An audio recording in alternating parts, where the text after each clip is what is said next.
Hey, what is going on, everybody? Hope you're having a great week. A little bit later on this video for me, but I've had real world stuff going on in my life because it's been a busy week.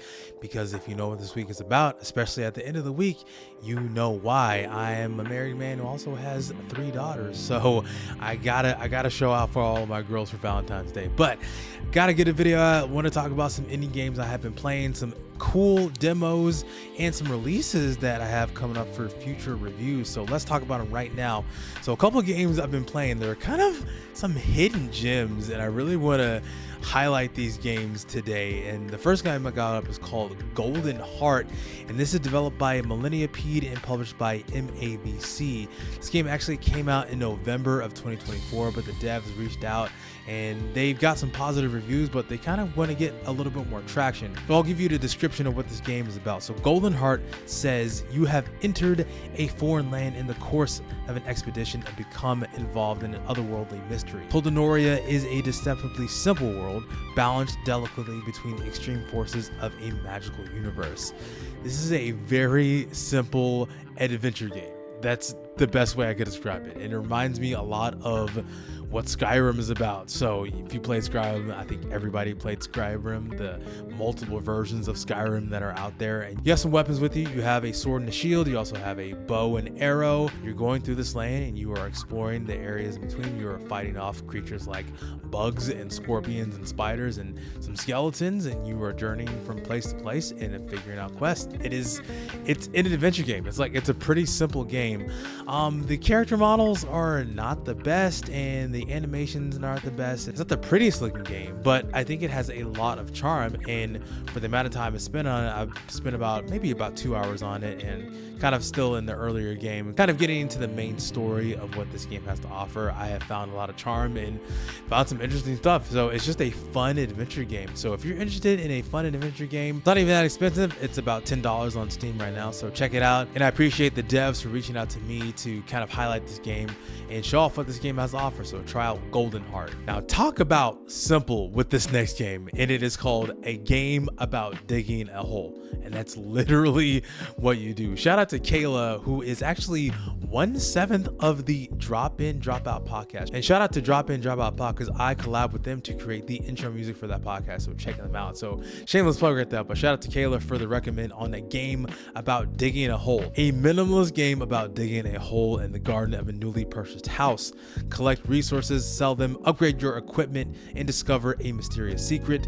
Costs you only 1 coffee, which is $5. So yeah, you have a shovel, you are digging a hole, you are gathering resources like stones and ores and diamonds and different ores that you go back and you sell. You upgrade your shovel, you upgrade your inventory, how much you can carry, upgrade the battery for your shovel, and you can get a jetpack because you will go down deep into this hole that you are digging. And that is literally the entirety of the game. But when I tell you, after I bought this game, I spent 2 hours just digging a hole immediately after buying this game, which speaks to the level of addictive nature of what this game has to offer. You just want to just dig more into the hole, discover what is down there in the hole, get more money, upgrade your shovel to where you get into like this massive drill that can just burrow through the entirety of the ground. So yeah, fun and addictive game. A game about digging a hole, very simple, cost you only $5, created by one person. Very simple, very easy to pick up, very cozy, and I highly recommend it. Let's talk about some incredibly fun demos that I've been playing pretty recently. The first one is called Ruffy and The Riverside. Yes, this is a game I've been following for a while now, and they finally released a demo this week. The description says, in Ruffy and The Riverside, you wield the magic swap to copy and paste textures, turn ice into lava and waterfalls into vines, explore, fight, skate on straw bales, and unleash your imagination in this quirky open world action game. Dive into an adventure that lets you literally change the world.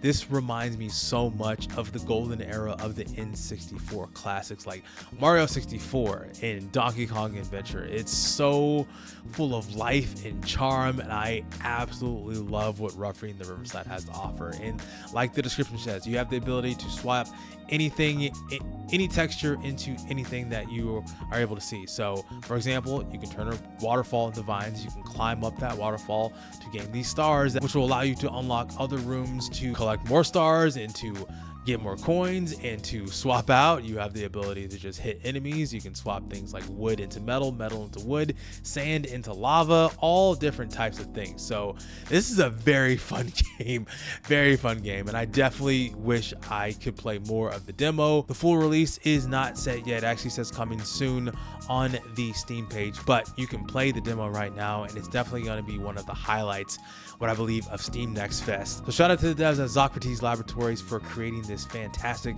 experience so far. So I like what I'm seeing. I can't wait to play more. Check out Ruffy and The Riverside. Now this one is also a very simple game, but oh so satisfying, and that is a game called Paper Sky, which is being developed and published by Brute Force. The description says, fold, glide, and deliver your message in this semi-open world plane adventure.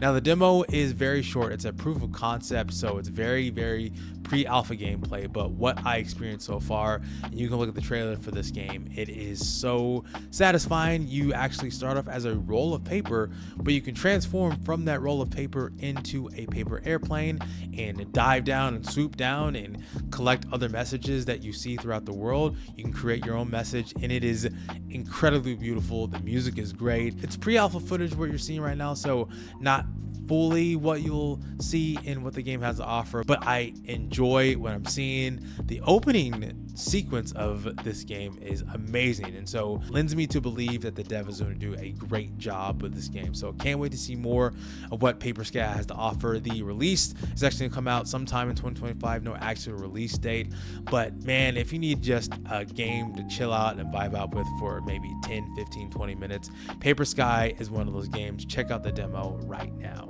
Now the final two games I'm going to talk about are actually games I'm going to be doing full reviews on, but I wanted to give you my initial impressions on them so I can put them on your radar for today. And the first game is called The Stone of Madness, which actually released late January, released on January 28th. This is developed by The Game Kitchen and published by Tripwire Presents. Now, if The Game Kitchen is familiar to you, this is the same developer that created the Blasphemous games. While not exactly the same type of game that you would expect from this developer, it does have the same kind of vibe. This deals a lot with religion and corruption and escaping those that are willing that corruption and trying to oppress those that are beneath them. So The Stone of Madness is a real-time tactical stealth game set in the 18th century Spanish monastery. 5 prisoners pool their skills and resources to face their phobias, stave off insanity, and cover the mysteries of the monastery and find a way to escape. Very interesting premise, and like I said, it has 5 different characters. I've only unlocked 3 so far, so right now I'm playing with this priest and a mute and this woman who can play the violin but can also assassinate. So they all have various different skills which will allow them to escape this monastery. So you have numerous different objectives, from gaining keys to unlocking different areas to climbing up walls to just escape this monastery and figure out where you need to go. And so each character has an ability, but they also have something that they're afraid of. So for example, this mute is afraid of the dark, so the priest has a lamp that can light the way for the mute to not be able to get scared of the dark. But the woman who plays the violin is afraid of fire, so you have to figure out ways to get her away from fire. But the priest is afraid of death, so you kind of have to figure out all of those things. So there's a sanity meter to have, and once that sanity meter goes down, you actually lose, and you have to go back to what you were previously doing. So it's kind of a reset of the level, so to speak. If you're familiar with Darkest Dungeon, it kind of reminds me of the stress meter that your parties had to deal with. So yeah, it's not a combat focused game. It's very much a puzzle tactical game, but I can see how awesome this game is already. I'm only in the prologue so far, about an hour and a half into it so far, so I unlocked 3 characters. So interesting to see what the other 2 characters have to offer. And like I said, I'm going to do a full review of the Stone of Madness here in the next couple weeks when I get through it and just play through it and get some of my thoughts written down. So check out the Stone of Madness, and shout out to the devs at the Game Kitchen for providing me with the key so I can review it. So yeah, expect that here in the next few weeks. Check out the Stone of Madness. Now, like I said, it's Valentine's Day, or it was Valentine's Day, but it's Valentine's Day weekend. So if you didn't get to enjoy the Valentine's Day festivities on Friday, you can enjoy them all over this weekend. So what better game to talk about during the love season than a game called Afterlove EP? This comes from the creator of Coffee Talk and What Comes After, Muhammad Fahmy, and he passed away in his 30s. So very sad to hear about that. But Fellow Traveler released his game. It came out actually on Valentine's Day and is a slice of life adventure set in modern Jakarta about love, loss, and finding your own way forward.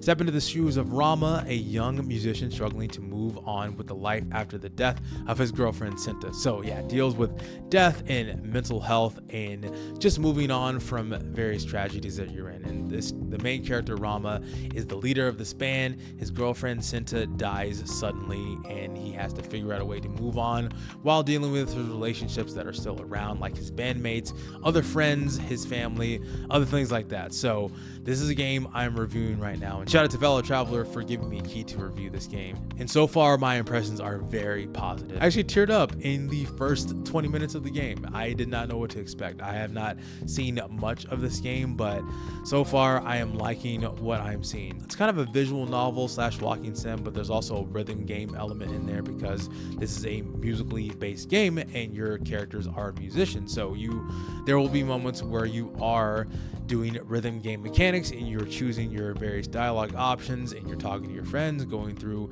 this modern day version of Jakarta, which is in Indonesia, which is also really cool. I have not played any games that are set in Indonesia, so it allows me to experience that culture in this game. So far I'm enjoying what Afterlove EP has to offer, and I will give you my full thoughts whenever I finish the game, probably in the next week or so. Gonna try to play this a lot over the weekend and get enough footage to be able to review this and give you my full thoughts on this game. But like I said, I am enjoying this game so far, and definitely check out Afterlove EP. It is available right now for $17.99. It's actually on sale until February the 28th. Fellow Traveler does great with story-based games. If you play it 1,000 times Resist, you know exactly what I'm talking about. So they do great with these heavy narrative-laden games, and I'm excited to dive more into Afterlove EP. Yeah, so that's what I've been playing. That's some of the demos and some of the interesting hidden gems that I've been playing in the games that I have coming out for review. I know this is going to be a little bit of a shorter video, but that's all I have. So I try to play as many games as I can throughout the week to kind of show off what I've been doing, but sometimes I don't have enough, and there's some games I've been trying to really sink my teeth into. But let me know in the comments if you're interested in any of the games that I've talked about today. If you want to check out Goldenheart, or a game about digging, or you want to check out the demos for Ruffy and The Riverside and Paper Sky, or check out the Stone of Madness and Afterlove EP, which have been released recently. Again, the road to Steam Next Fest will continue. I'll be back with more demos that I've picked up throughout the week. And if you want to see more videos like this, my series on UFO 50, or any of the reviews I've put out so far, just put our review on Mark of the Deep a few days ago if you want to check that out. Be sure to like, share, and subscribe to the channel. My name is Chike, and I will see you on the next one. Peace out.